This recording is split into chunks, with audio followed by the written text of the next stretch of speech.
மேல தெரியுற இந்த மாதிரி விஷயம் நடந்தாக்க போலியான காதல்களை தடுக்க முடியும்னு சொல்லி நான் நம்புறேன். நீங்க என்ன நினைக்கிறேன்னு சொல்லி கீழே கமெண்ட் பண்ணுங்க. மேல தெரியுற விஷயம் என்னன்னு சொல்லி கேட்டாக்க, மெட்ரோ ரயில்வே ஸ்டேஷன்ல தன் மகன் காதலித்துக் கொண்டிருந்த பெண்ணை கையும் களவுமாக பிடிபட்ட தருணம் தான் மேல தெரியுற விஷயம். உடனே என்ன பண்ணிருக்காங்கன்னா, பூ பழம் வாழைப்பழம் எல்லாமே வாங்கி அதே இடத்துல தன் மகனுக்கு அதே இடத்துல நிச்சயதார்த்தத்தை பண்ணி வச்சிருக்காங்க. என்ன மாதிரி ஒரு பெற்றோர் பாத்தீங்களா? இந்த மாதிரி ஒவ்வொரு பெற்றோரும் செஞ்சாக்க இன்னைக்கு போலியான காதல்கள் இன்னைக்கு அதிகமாக உலா வராது.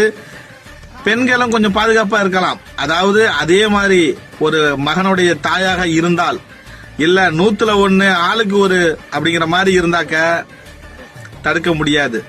இதை கேட்டுட்டு நீங்க காதலுக்கு எதிர்ப்பானவனா அப்படின்னு சொல்லி கேட்டாக்க, நான் காதலுக்கு எதிர்ப்பானவன் கிடையாது.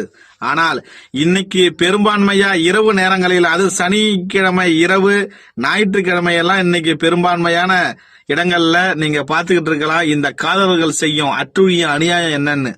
அதாவது நான் என்ன கேக்குறேன்னாக்க, 90 காலகட்டம் 80 70 காலகட்டத்துல காதலை பாத்தீங்கன்னா அவ்வளவு ஒரு அற்புதமான பரிணாமமா இருக்கும். ஆனா அது தூரத்துல தன்னுடைய காதலியை பார்க்கும் பொழுது மனசுல தன்னுடைய வயிற்றுல 1000 பட்டாம்பூச்சிகள் சிறகடித்து பறக்கும் அப்படிங்கிற மாதிரி இருக்கும். இன்னைக்கு அப்படியா இருக்கு?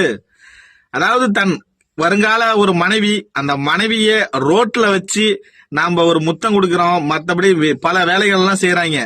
அது திரும்ப எப்படி சொல்றதுன்னா, அது காமமா காதலான்னு சொல்லி கேட்டாக்கா நாய் காதல் தான் நான் சொல்லுவேன். நீங்க என்ன நினைக்கிறீங்கன்னு சொல்லி கீழே கமெண்ட் பண்ணுங்க.